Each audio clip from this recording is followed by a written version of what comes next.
Hey, I can't help it. If you lose track of time while you're inside of me, you're welcome.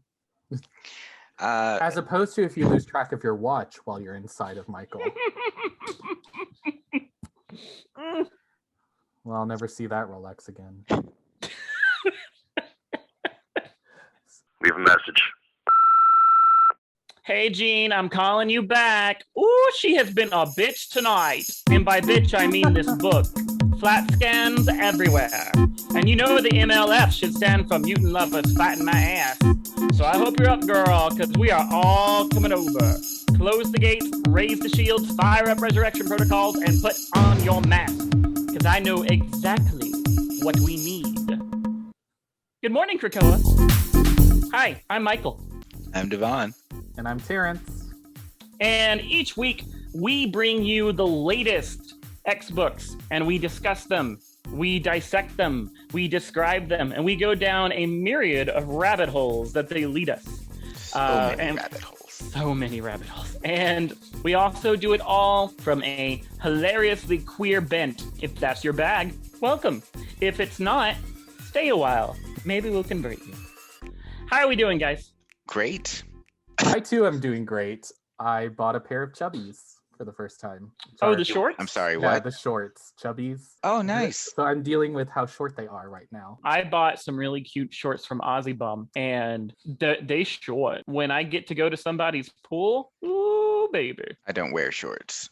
The lower half of my body never sees the sun. Mm. It must be very pale. Yeah. Like Lily. So does this mean that we'll see you at a pool party wearing The bottom half of a burkini, yes. or like those diving jams? A wetsuit. Yeah, like a wetsuit. Basically that shark technology long wetsuit pant. The skin tight leotards that the Animorphs wore. Right. So DeVon will basically be like Aquaman from the waist down. Yeah, I've heard that about him as well. It's all fish parts. It's all fish. He is a merman. DeVon and his cloaca. A learning experience. How satisfying. Also, I got my second vaccine dose today. Team Pfizer, yay. I totally wanted to do the Pfizer selfie, but she jabbed me and inserted it like as I was pulling out my phone. I was like, oh, well, okay. Ouch, that's just no warning, just going in dry. This is what happens when you get your vaccine at Murder World. There's no mercy. There's no kindness. It's just Arcade grudgingly doing what is necessary to keep the lights on. Oh, God. Can you imagine Arcade being like, yeah, I'll be a mass vaccine site? Yeah, or Arcade being like, yeah, in order to keep the doors open to my murder world, I have to abide by these public health decrees. Yeah. All these governmental standards he's never listened to before. So where is it that you got your second shot, Terence? So I was at the Georgia International Convention Center. The place was decorated by pieces of casinos that were disassembled and then brought back together because it looks like just an acid nightmare. It reminds me of our beloved old Marriott carpet. If you are a fan of Dragon Con, as we are here in Atlanta, then you know of the cult of the Marriott carpet, which I am a proud member, and it had similar vibes. Yeah, I'll post an image. Anyway, the point is DeVon loves it. He wants it in his apartment. If you've never been to DeVon's condo, it's basically the same aesthetic. It's everywhere. It really is. Just ideal. Like I especially love how DeVon has slot machines just like in the living room for no reason. Yeah. Yeah. And I thought it was very daring of him to demand a swatch of the carpet and hang it up in lieu of wallpaper as an accent wall. It's brilliant. It is. It's really stunning. You know. Just like a casino, I don't have any windows, so the people I invite inside don't know how long they've been inside. Your dates can say the same thing. That's true. And also he makes it so that, it's impossible for them to leave. Yes. That's the more sinister interpretation. Yeah. It's like a windowless van, but a condo. Mm-hmm. Exactly. So DeVon, Michael, how are you guys? Well, yeah, speaking to my future self, while you're in this deposition, I would ask you to please just take a drink of water. It's important to hydrate when you're talking to the judge. Um, but yeah, I'm doing well enough.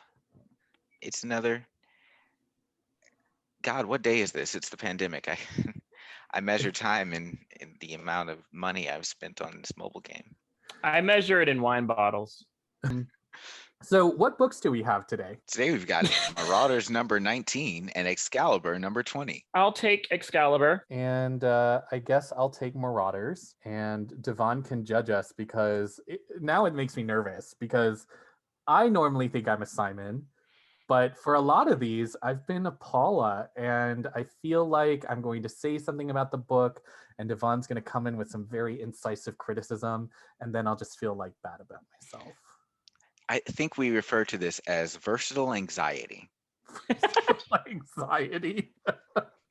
Wait, is that like anxiety that a verse has? Because All the time, yes. yeah. Is this person going to want me to be more of a top or a bottom? Should I be more masculine, more feminine, more, Oh, honey, more I don't worry dominant, more about those submissive? things. It's really it's a lot of anxiety.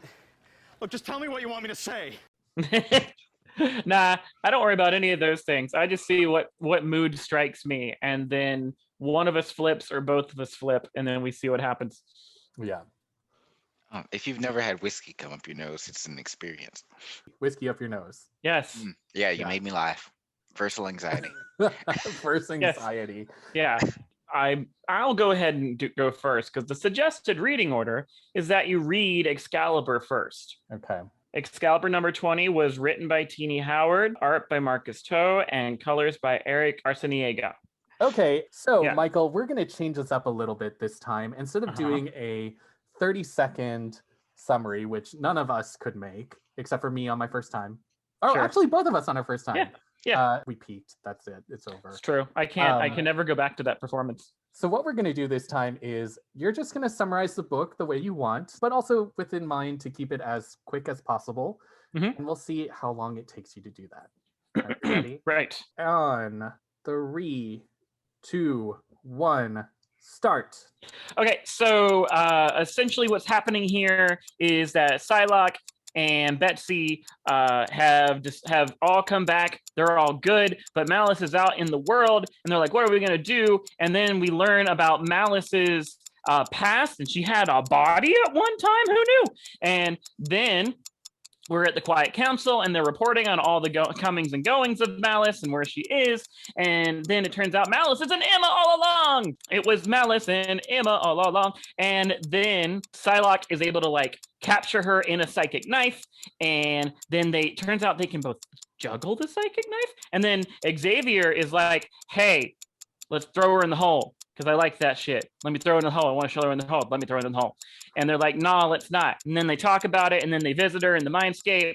And then she's like, kill me, just kill me. And they're like, nah, son, you're a kid, really. And then they make her a new body, and everybody is like, don't throw her in the hole. She's actually just a kid that's dumb. And yeah, then they let her have a new life. And that's the book. All right. That was 1 minute and 10 seconds. Work. Nice. I only went double the time. The very first thing that I want to talk about, because it was the first page of the book, is that we finally know what Malice really looks like. You don't even think about it, but she's always been incorporeal. Yeah. And now she has a real whole face and body. Yeah, and a subtle name, Malice Alice McAllister. I mean, Right. I'm not going to lie. When I realized that Alice becomes Malice, the Lady Gaga song Alice was just immediately in my head. And I was like, my name is Malice, but I keep looking, This is where I insert Mariah Carey going, I don't know her. How dare you? I do so dare. Lady Gaga, not allowed on the island. How Yeah, that's dare right, you? Internet. Come after me. Lizzo, you are welcome. Lizzo, Dolly. welcome. Dolly Parton, welcome. She's already done a duet with Dazzler. Yeah. I keep imagining that she got her name from someone reading Sinister's roster, because apparently he's like owned this necklace for a while, probably when he was collecting her DNA. And all they read was his notes, his last name abbreviated to M, comma, first name, Alice. Oh my God. Wow. I Oh, didn't even notice that, but I wow. hate it. Right? Like reading the school roster. Right. Mhm. M. Alice Malice. This issue is interesting. Okay, so Hank Azaria, who is famous for voicing tons of characters on The Simpsons, as well as being in the Birdcage, lots of other stuff. Hank Azaria coined this term that is referred to as the idiot ball. And it's kind of like which character in an episode has to hold the idiot ball in order to facilitate the plot moving forward. It usually describes when a character is working out of character in order for it to move the plot along. I think that even though Xavier is a jerk, Xavier reads as like strangely inflexible. For a society that would otherwise generally be egalitarian, it's shocking to me that he would be so heavy-handed with treating someone like Malice so poorly, especially when he doesn't really have all that much background with her. And it was very obvious the way the story was set up, and clearly I guess the other X-women recognized it, that Malice is a teenager, or more or less is functioning in the mindset of a teenager who has gone through some very severe trauma. It feels simplistic to make her a moody teenager. I didn't really like that, and now it's canon, so it's not ever going to be changed. but They she change canon all the goddamn time. So Malice's MO in the early like X Factor was a lot more mature than Malice's origins in this comic give her.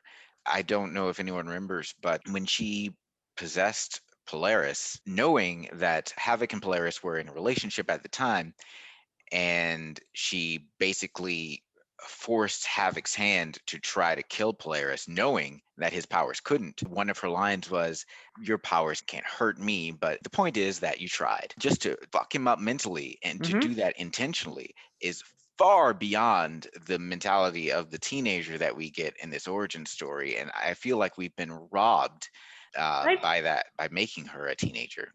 I don't know if I agree with you, because I have known hella number of teenagers that are that malevolent, that are that level of emotionally manipulative and doing things purely for vindictive sake. I mean, there's a whole movie about it called Mean Girls. I felt like, based on the backstory that we got at the beginning of this issue, that Malice honestly showed signs of depression. And one way that depression can manifest for people is to lash out and to try to make others hurt as much as they do. And so with that lens, I was kind of rereading, older issues of Malice after this book. And I was kind of like, you know what? I can see it. I can see where she's hurting on the inside, and that is her motivation for doing all of these nasty, malicious things. But I did really enjoy in this book the various X-women coming together and recognizing trauma and struggle, which clearly we are granting to Malice as a backstory. And also with the message at the end of the book about the National Suicide Hotline, a young girl who clearly was struggling with suicidality. And so it's nice to see that the other X-women can intuit with a level of sensitivity that a jerk like Xavier cannot recognize, and offer Malice understanding and empathy and compassion. He was really itching to throw somebody in the hole. The moment he found out that she was possessing one of the Quiet Council members, it was like, oh, well, never mind, get rid of her forever. And I'm trying to figure out if this is part of the design of building towards something with Xavier, or if this is just being used as plot. Because I feel like in comics, it can go either way. Either you introduce someone, again, who's kind of holding that idiot ball and just acting in a way that's not very in line with the ways that they've been acting otherwise in the storyline, just to make this story happen, or if it's all supposed to be part of a larger structure of hinting that there are things that are kind of off with the Quiet Council and with Xavier in particular. I really enjoyed the way Betsy and Psylocke were working together. I agree. 2 episodes ago, when we were talking about Kwannon coming to basically rescue Betsy Braddock from her white lady guilt, one of the points I brought up is that Kwannon is very much a guest in this book. So she's not really the focus, and the impact on her of this traumatic past is not really the focus, it's Betsy's. It is nice to see her carry forward in this book and There are some cute little tricks there, that their powers are somehow connected in a way that they can touch each other's psychic manifestations. And then you have further exploration of it. It's not like the trauma is over and solved and moving on, because you still have these moments, like with the dress fitting that Yes. happens, where they recognize that, oh yeah, this is because everything is based around Kwannon's body, and a very nice beat for distinction that, like, yeah, they fit my body, they're not my taste, right? It's not me. I don't want these things. These were you, and I'm forging my own sense of self. I do like them all working together, and you do have that reiterated with the way that the ex-women who are featured in this book are working together to, one, try to help Malice and also look out for one another, Rogue and Jubilee, looking out for Psylocke and Betsy. And then Emma also coming through at the end to support Betsy and Psylocke in granting Malice a second chance against Xavier's very heavy-handed attempts to throw her into the brig. I have to say that probably the X-Women working together was my second favorite moment. I'll save my first from this book for later, but I really enjoyed having all the women working together, passing the Bechdel test over and over and over again. For me, it really felt like the fact that the writer of the book was a woman really shone through and gave us this excellent depiction for these characters. I loved in this episode exploring the relationship of the telepaths that we don't see too often. We don't often see this many telepaths in one story talking about being telepaths, because the writers oftentimes like to use telepathy and mental abilities as a sort of deus ex machina. And here we're sort of establishing rules, and I really like that, because I like solidifying this idea of what it means to be telepathic and to have psychic abilities and to share them. And one of the themes that we've seen growing here, the X-Women bonding together to form a whole that is greater than the sum of its parts. We see that with Psylocke, Emma, and Betsy here. Unfortunately, I'm not a big fan of Betsy, but her character is growing now apart from the Psylocke saga that we've experienced over the past 3 decades. Right. It's cool to see them all talking together, and Betsy referencing, let's behave like the kind of high-minded telepaths we purport ourselves to be. Yeah. Cool that you are seeing all these telepaths together dealing with the issue of someone who is a telepathic or a psionic invader. Well, they have distinctly drawn the line of Malice not being a telepathic. Like, she's not like Trance or Karma. She's not someone who's taking over the mind of someone. She's more of an emotional possession. Yeah.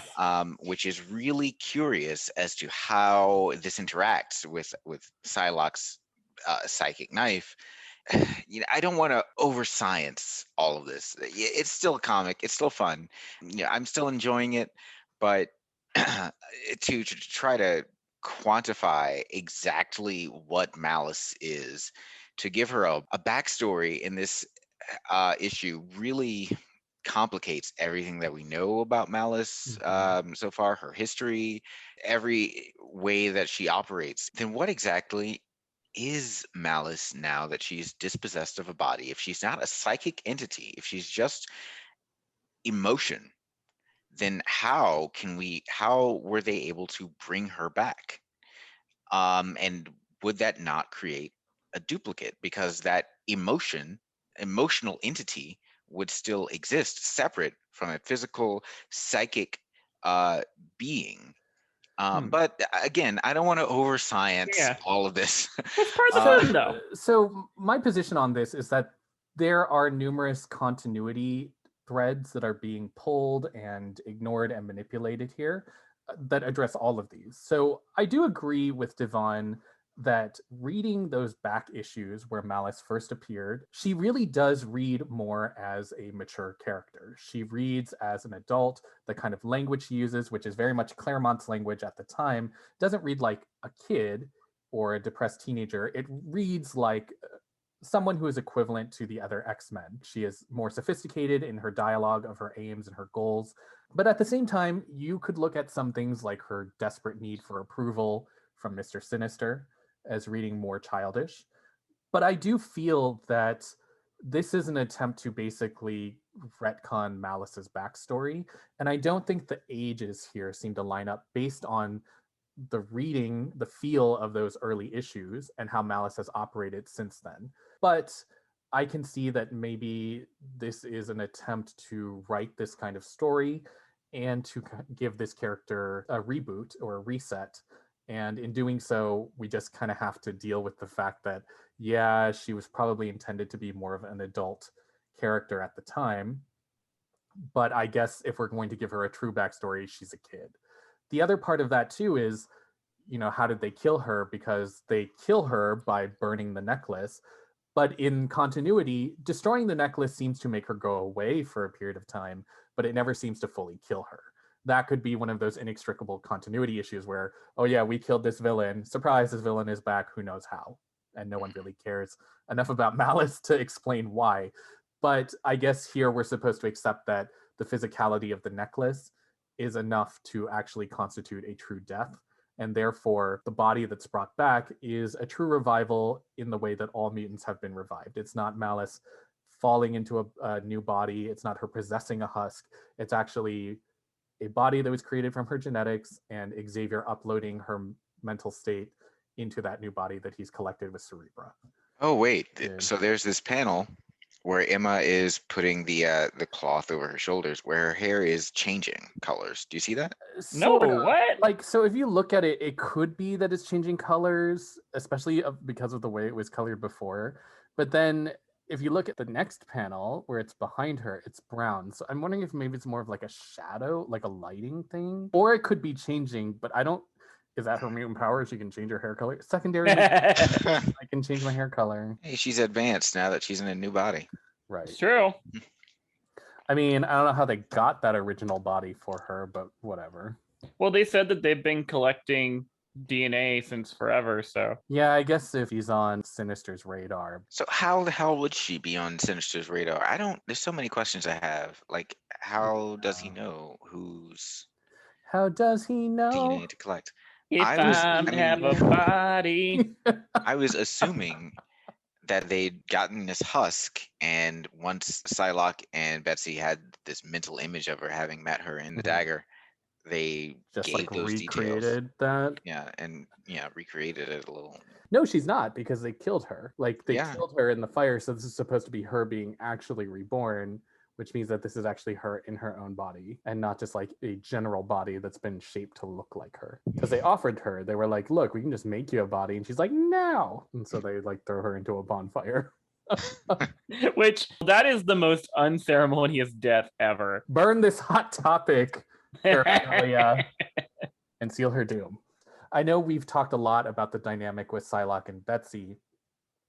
How do we feel about this moving forward? I think they are moving into a healthier place than we saw previously, where Psylocke was doing a lot of the heavy lifting in trying to bring Betsy back into being a functioning human being again. And here Betsy is acknowledging a lot of what went wrong, and we see that through the symbolic burning of the dresses that were made for Betsy when she was in Psylocke's body. I really liked that scene. I think it, as much as Betsy can, ameliorates a lot of the things that I called out in the last issue, with Psylocke being forced to be the one, after having been traumatized in this way by this person, to bring her back. This is a good way to illustrate that. I think Psylocke is still in that position of having to be gracious as a person who has experienced some harm. She is kind of still guiding Betsy through these gaffes. These gaffes are appearing. They're like, oh, Betsy's not thinking as critically as she might normally. She's not on pins and needles. So she's like, well, maybe you should keep these dresses.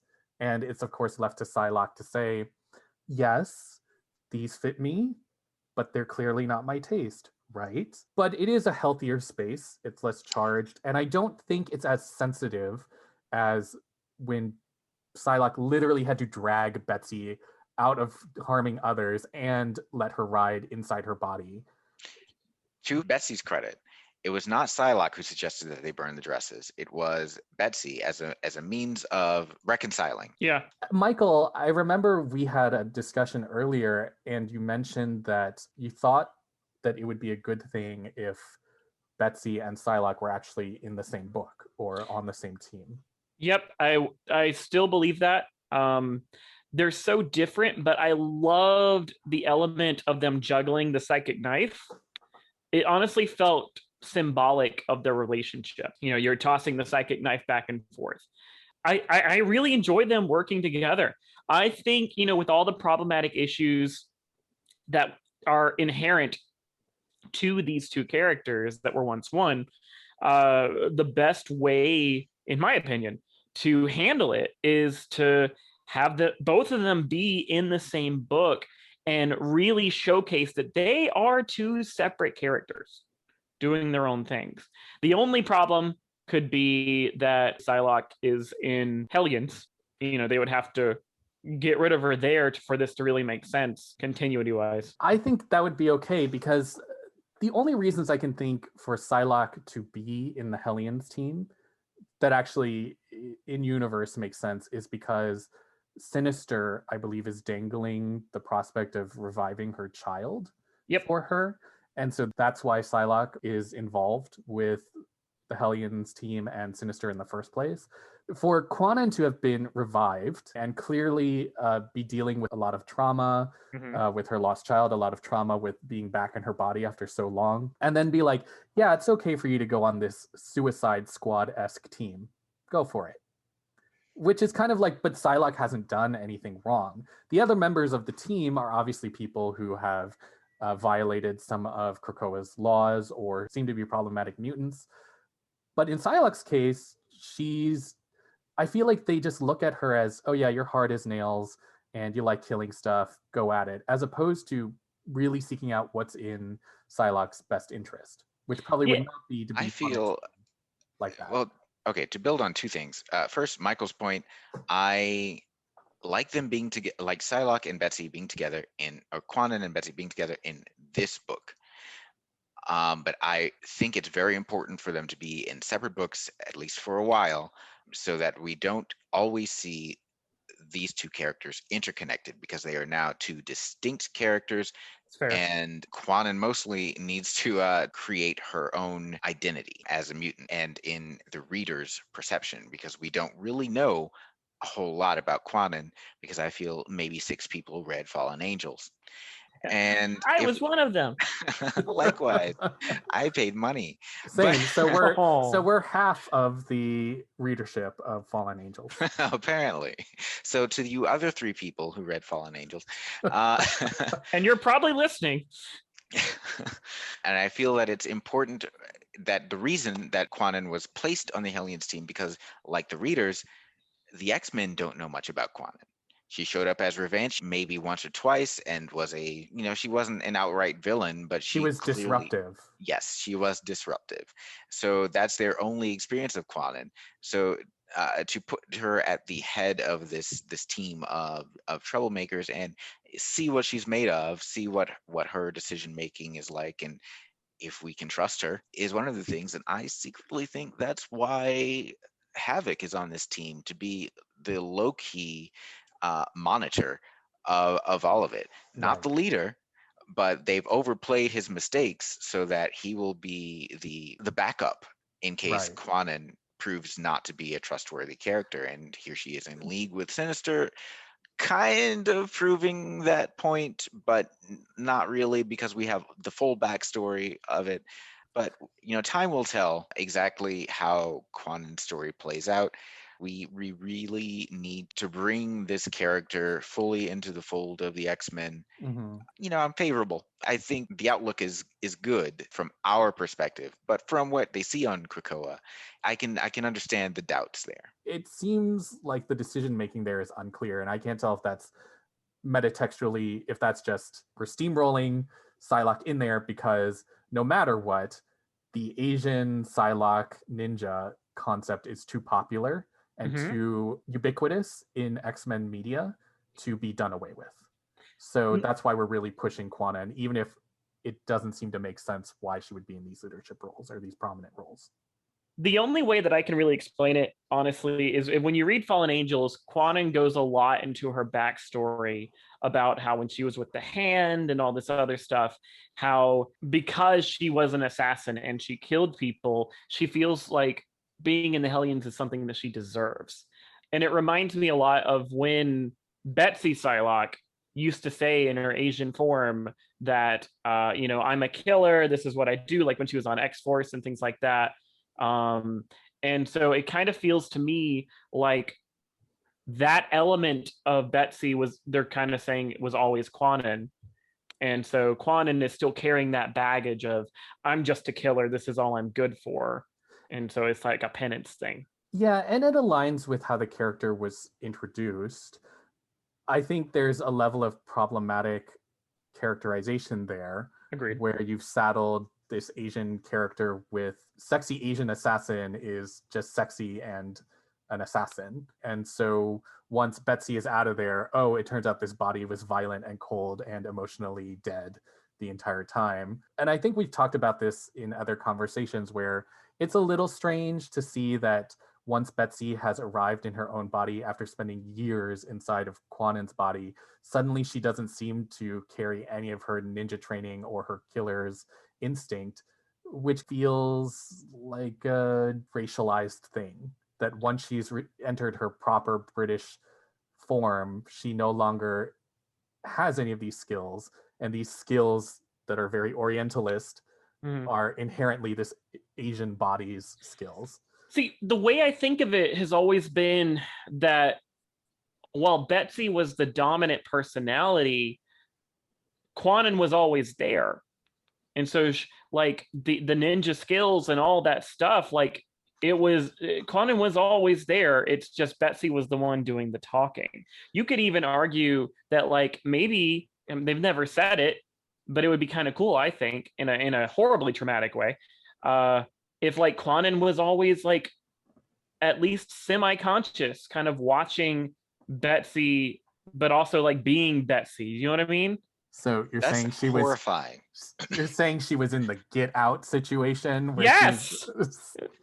Like, yes, it's horrifying, but at the same time, to me, anyways, it would kind of explain a lot of the trauma that Kwannon is currently carrying, and like she's punishing herself and it's like an almost a masochistic way of the trauma.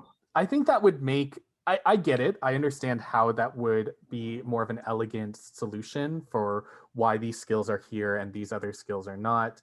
I think that there are much more serious implications than if that were the case. And I would almost then say that this cheery little resolution to their issues is not done at all. No, and that's even better. Because I think the implications there are horrifying, as DeVon said. It's also a bit of a cheat in the continuity, and we've seen this across a lot of other mind-swapping storylines that have happened with other characters. There seem to be these indications that when the mind swap happens, it's literally a one-for-one mind swap. Everything that's Kwannon is in Betsy's body, everything that's Betsy is in Kwannon's body. And then they fudge it with some continuity saying that, Spiral kind of mixed them together. They're a mishmash of each other. Neither one is purely Betsy, neither one is purely Kwannon. And the same thing happened as a retcon to make it feasible we're going to veer into flat scan territory real quick, with Otto Octavius taking over Spider-Man's body, because they claimed that it was literally him switching their minds.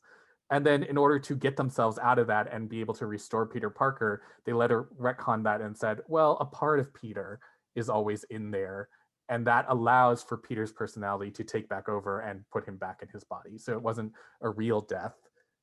It was just Peter was always there the entire time. And if we do that, then that does solve some issues for the Psylocke and Betsy problem. But it also lays the groundwork for some really difficult things that I don't really know if Marvel is apt to tackle correctly. I mean, at the time that those bodies were switched, wasn't Betsy's original body infected with the legacy virus and replaced with Mojo eyes?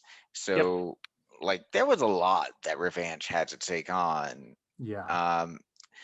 And that was a lot of trauma. And she was dead for a couple decades. I mean, Storm and Emma switched bodies for like a week, and Storm has still not gotten over it.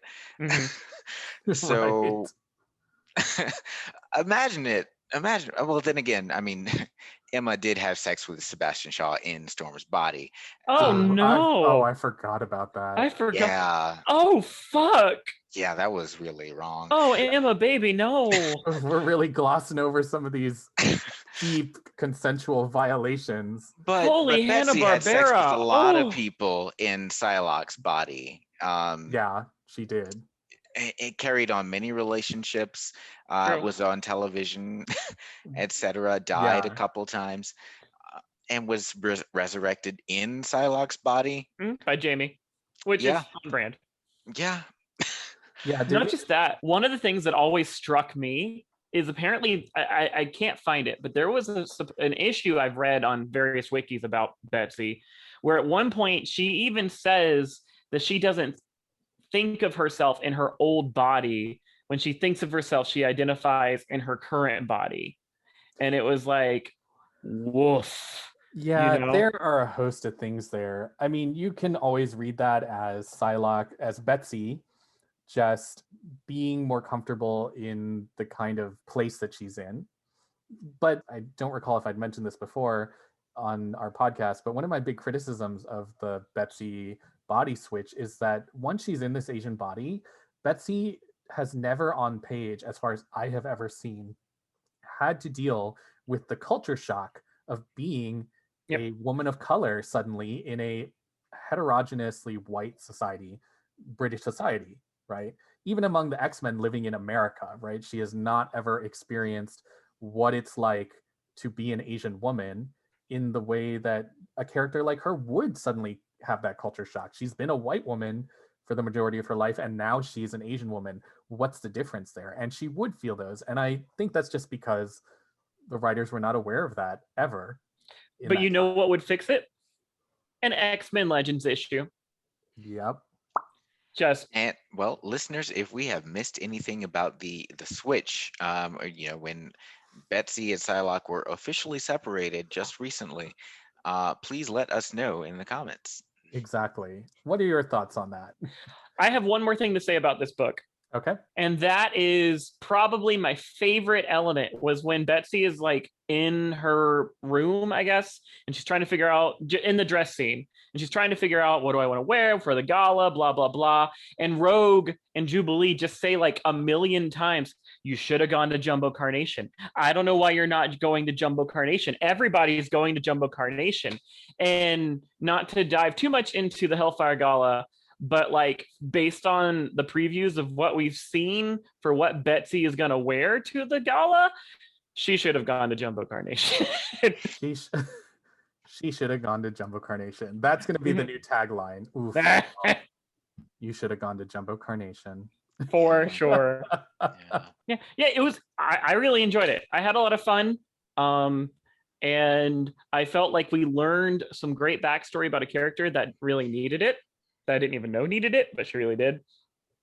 And I enjoyed Psylocke and Betsy really kind of progressing forward. I'm glad they didn't just drop it last issue and Kwannon just disappears. Yeah, I would probably have some issues, as DeVon pointed out, with the very jagged retcon of Malice as a teenager.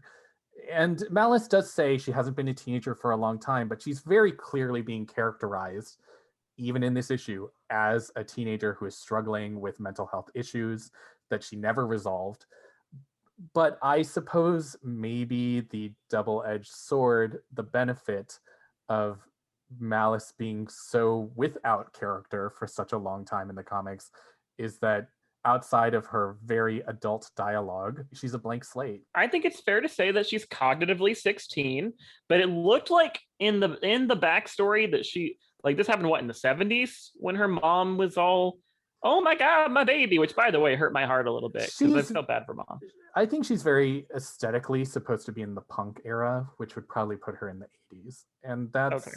even though X Factor, I think we have our floating timeline issue here, but X Yeah. Factor was in the 70s when Malice starts showing up. But I think we've put Alice McAllister in the 80s. Yeah, that mullet definitely dates her back to the 80s. But I will never not feel cheated by having Malice made a teenager. I mean, sure, maybe that's her backstory, but she's been an entity in the comics for the past 30 years, our time, at least 10. In the world of the X-Men, she should have been revived as more of an adult character, at least. Yeah, and there's a question I have here. It's a bit problematic to me to recognize that the character is dealing with suicidal ideation and that she is struggling. Even Xavier says there's nothing different about her mental state. And they revive her into this teenage body in spite of her very clear desires to die. She wants to die. They tell her no, and they bring her back in this body. And then they kind of just leave her out there. They're like, oh, well, life can be hard, but this is your second chance. And it seems unethical to bring someone back in that state. And as far as we can tell now, not really fold them into services or provide them with the kind of mental health services that they need, especially when the issue ends in the credits listing the National Suicide Hotline. We know what we're dealing with in this story. And I feel like this is not the suggested way to deal with suicidality. So, I mean, no, saying, oh, as a last resort, we'll kill you and resurrect you because you're suicidal. Yeah, that's not a good look. I will say that Emma is, I think, a therapist. She is on record a sex therapist. Well, yeah, well, she was a proper therapist in House of M, so I wasn't sure. Wait. She's a sex therapist? Yeah, that came up in New X-Men. That's why she was qualified to deal with Cyclops' marital issues with Jean. Right. I missed that entirely. Yeah, she could be glib, but she claims that she is a licensed sex therapist. Yeah, like, I don't doubt it as her being a therapist. And the thing is, if that is the case, and Emma was there and she was present and she showed empathy towards the character, it would make sense to me if Emma didn't leave her there. In fact, I think she would be a brilliant candidate to like be with the Hellions, honestly. Yeah. Like maybe even replace Empath. No, Sorry, I said that wrong. Not the comic book team Hellions, but rather the group of kids Hellions. Like Cat's Eye and Tarot. Yeah. Yeah, we don't want to throw this very influential teenager in this group of Hellions. Oh God, no. Not the place for her. But yeah, okay. With okay. So the Hellions is without Empath, so they're an okay group of teenagers now, I guess. Yeah. You get, honestly, Empath was the main bad egg. They all had their little flaws, but I honestly love we'll call them 80s Hellions. I loved the 80s Hellions quite a bit. I love Cat's Eye. I love Tarot. I love good old Roulette. And even Jetstream. One of the few named Arab characters in X-Men. Yeah, if I was thinking of the others, Dust is a rare example of a Muslim mutant and also an Arab mutant. Sabra. Sabra, that's true. Who's Sabra? She is a hero who is affiliated largely with Israel. She is like the national mutant hero of Israel. Sabra's powers are, I think she has like super strength and flight, and she's kind of got that generic Monet level of she's pretty good at everything. What's also cool is she can also give some of her powers to other people that don't have powers, and then they'll have powers until she decides to take them away. Okay, I'm good to talk about Marauders, issue 19. Hold on, I got my stopwatch ready. You ready? I am ready. 3, 2, 1, go. So the X-Men find themselves in a difficult predicament because Hominis Verendi is using their Reavers to destroy Lowtown in retaliation for them harboring mutants. And the mutants can't do anything because that would violate a UN charter.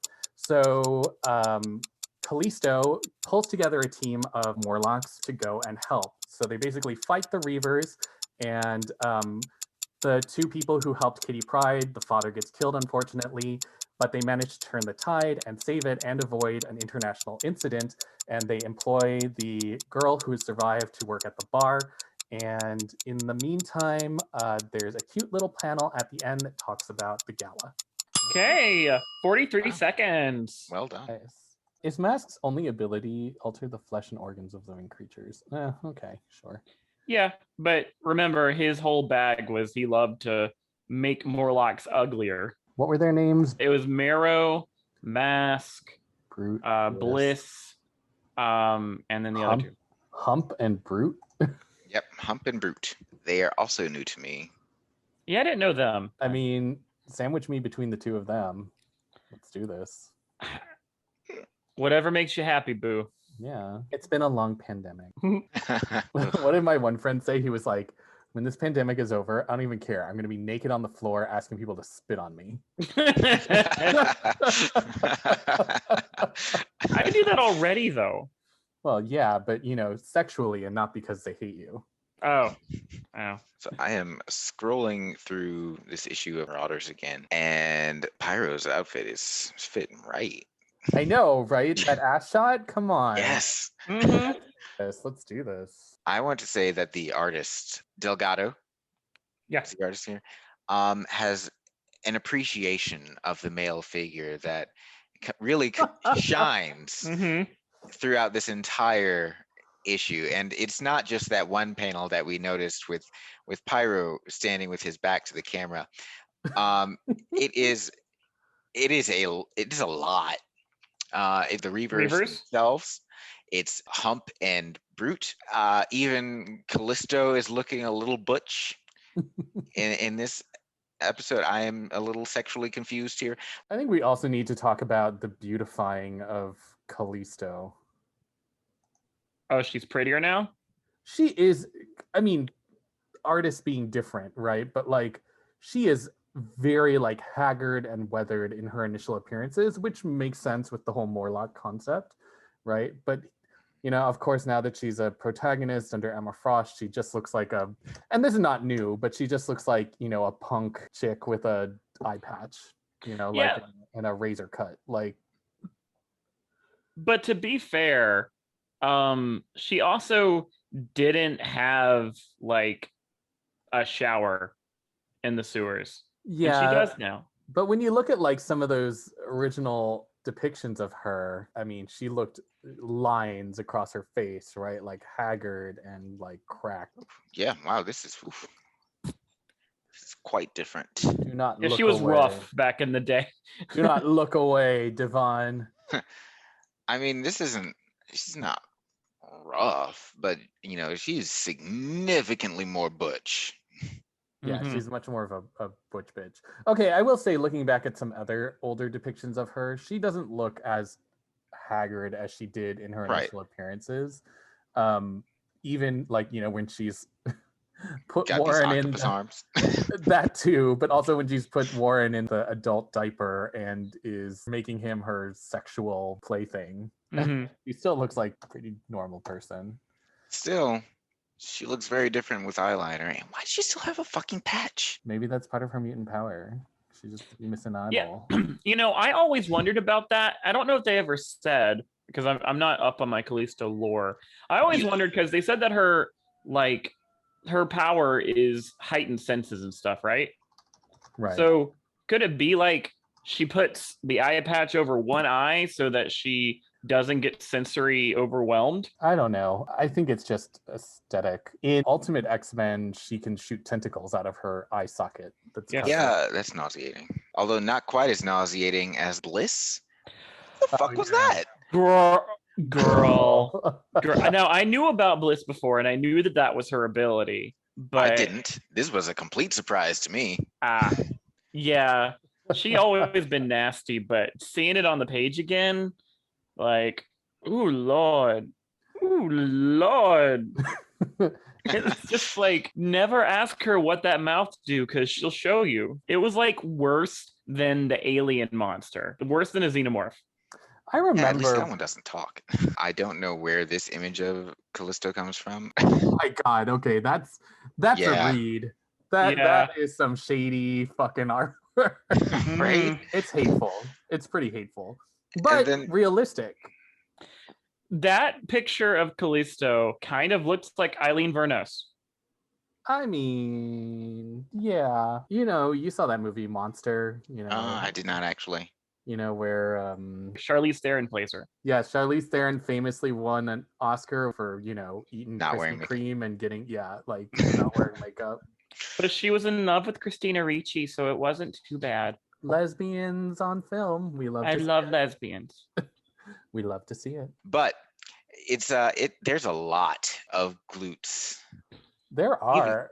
Even Iceman is just sculpted and that Right. Like we are seeing some good butt action in this issue.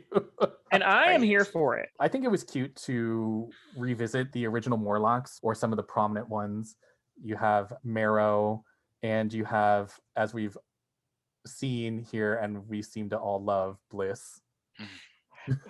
Talk about art. The artist did an amazing job with Bliss's little xenomorph tongue head, because that was fucking terrifying. Yeah, so I was not familiar with Bliss prior to this issue, and I had to look it up because she did look a little familiar. And it turns out that she was long ago, her face was reconfigured by mask to look like Jean Grey back in the X Factor days, which is why she's wearing Jean Grey's X Factor costume here. That's what I thought was going And then on she there. just never changed her back. She likes that Jean Grey style, I guess. One thing that I thought was interesting is the decision not to show the incredibly fabulous, dazzling ice and fire sculpture that Bobby. That is, I mean, that is a major detraction for me. It bothers me. I feel like it is, but I understand that maybe they thought that they would do we can't really. It would be best to talk but not actually show it. It was a cute line, and I like the yes, I'll take a picture for you. That was cute. But at the same time, you know what the title of this issue was? Fire and Ice. What did we not see? Fire and ice. And So- I mean, also, do we know what medium we're in? A visual one. Mm-hmm. first of all, let's not get into the text blocks in this visual medium. Secondly, given the artist's appreciation of the male figure, I am going to assume that the fire and ice sculpture was far too X-rated to show us. And that is I'm just going to leave it to your imagination as to what that might have been to cause a distraction. That's got true, all of the because Navy.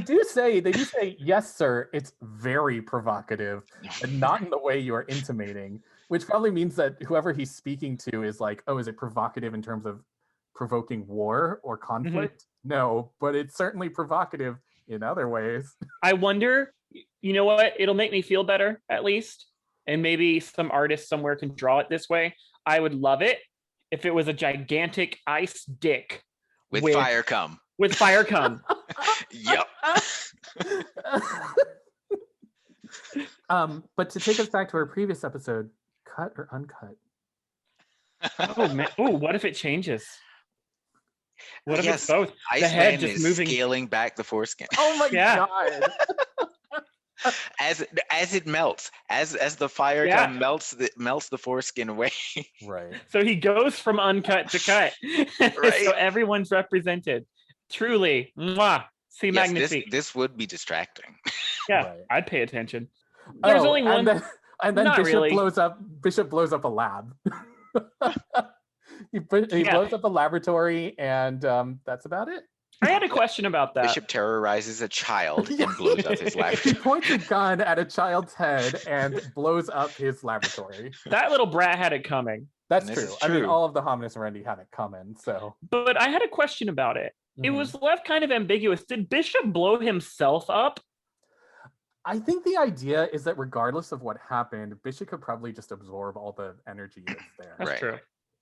So, I mean, Bishop's towers are always a little strange and wonky to me. I mean, he's supposed to be able to absorb any type of energy, including psionic energy, but we regularly see him being taken advantage of psychically, even in issues where he has stated that he absorbs psychic energy. And likewise, I could plausibly believe that he would survive an explosion by just absorbing all that energy. At the same time, I feel like an explosion would kill him. So. I mean, there's a difference between being able to absorb psychic energy and being able to resist mental manipulation. I mean, I'm only going by this one issue because it always stuck out to me, but the one where Emma gets shot and shattered in New X-Men, and Bishop and Sage arrive to figure out what happened, and he tells the Cuckoo specifically, he's like, oh, I can feel you trying to dig into my memories. Don't try to do that. I absorb psionic energy as easily as everything else. And then at the end of the issue is frozen in place because he feels Esme trying to take over his mind and cannot resist her. Okay. So yes, he can absorb the energy of someone like psionically manipulating him, but if his body is being controlled while he is absorbing that energy, he is powerless to use it against anyone else. I mean, sure. I mean, that makes sense to me. I get that. Canonically, that makes sense to me, and I give it a pass.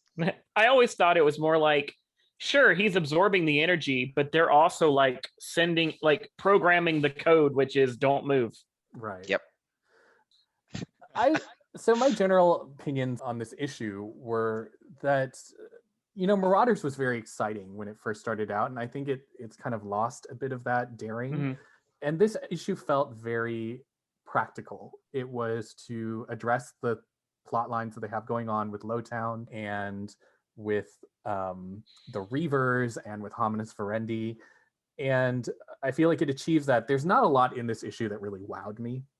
But there are nice things in here. And I think maybe the best echo of that dazzle that we had in the first few issues is with that text block that is giving us that sassy little punch. I know in as far as text blocks can be, right? It's giving us some juicy, catty, cute banter about the Hellfire Gala with a writer named Emma Newcomer. I mean, really? And so that's cute. That feels more in the spirit of the book when it started. Other than that, we have a pretty practical storyline about what's going on with the Reavers and the Hominis Verendi and how to deal with that. Yeah, and that's all good. The other thing I will say that I noticed about this book was Kate really did swim through the Hudson basically, and she got diseases on diseases on diseases apparently. That is nasty. And a part of me was like, girl, why didn't you just phase through it? Well, that's what I was trying to figure out, because I thought, is it that she got these diseases that wouldn't act that quickly? Are they acting so quickly because she has phased through them and they're interacting with her system? So first of all, it's not, she didn't get diseases. That is I read that as hyperbole. This Madripoor is a very densely populated island, like New York. She basically swam through the New York sewers. Yeah, like E. coli.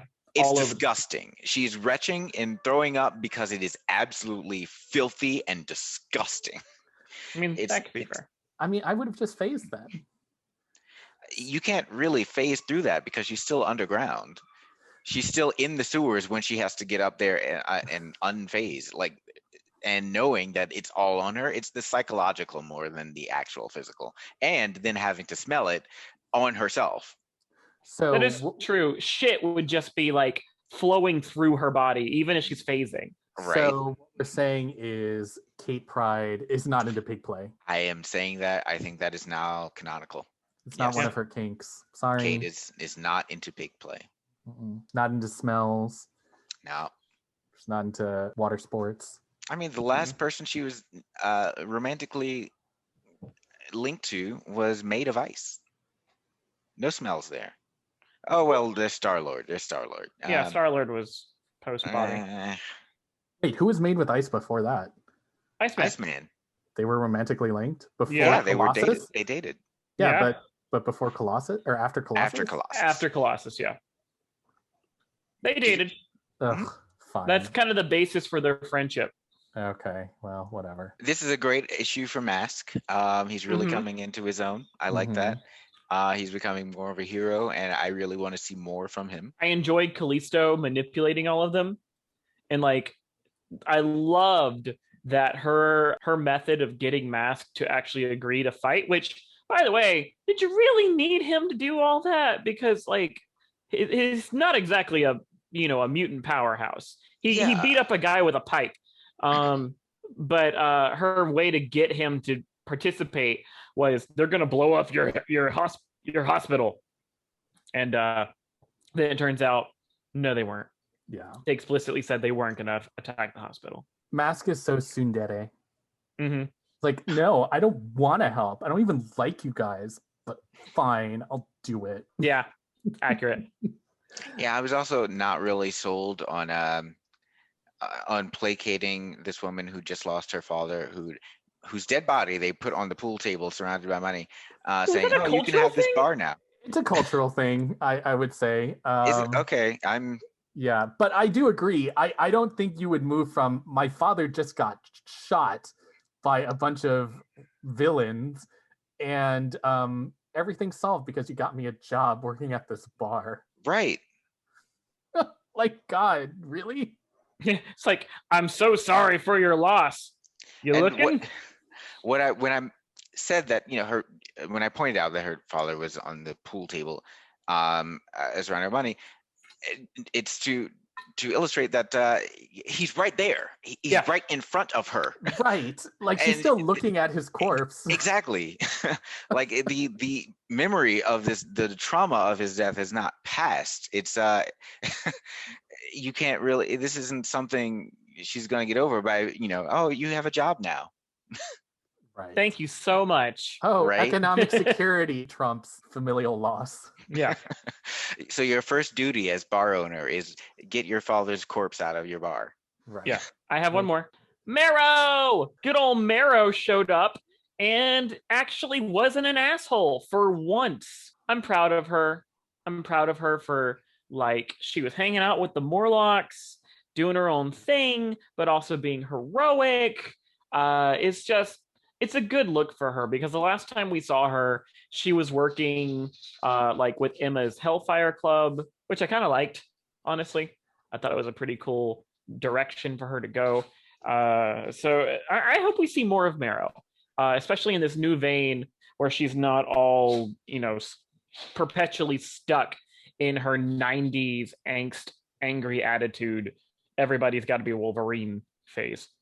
As opposed to when she was suddenly made beautiful and docile. And Oh no, I hated that. yeah, right. Ugh, let's not even Middle talk ground. about Middle ground. that. So when I was flipping through the issue, I first thought she was Stacy X.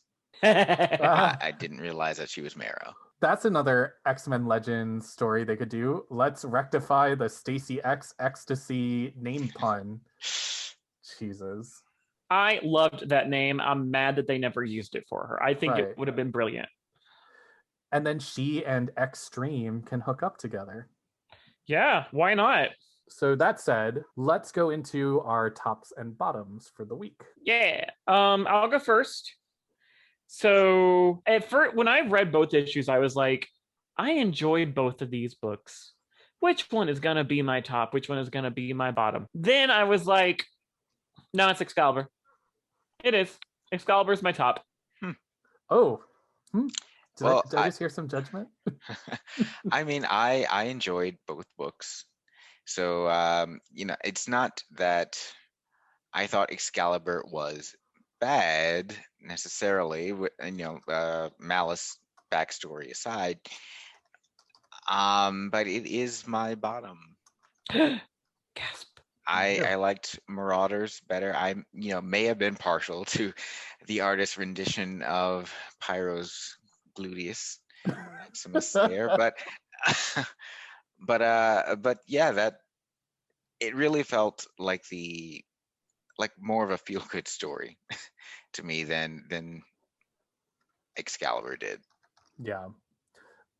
I would say that I always like seeing teamwork. I also am always a sucker for a very good fight depicted on the astral plane.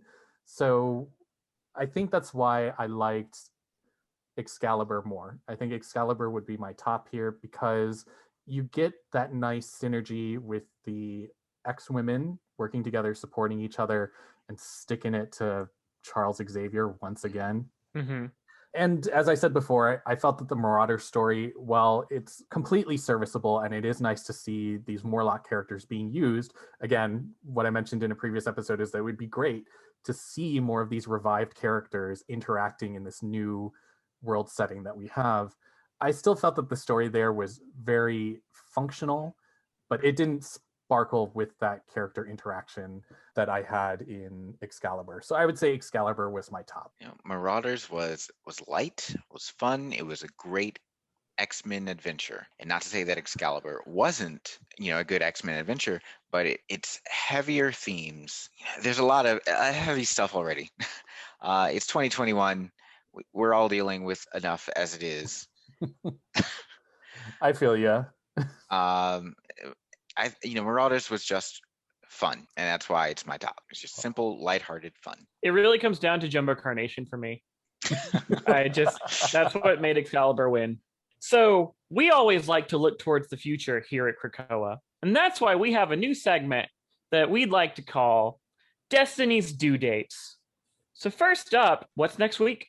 We've got Children of the Atom #2 by Vida Ayala and Bernard Chang. And then we have Wolverine #11 by Ben Percy and Scott Eaton. I'm not terribly excited about either of these titles. I can already predict what my bottom's going to be. Well, Same. I'd love to see Wolverine on the bottom more often. So Yeah. He's like 5'5". It's hot. Yeah. Mhm.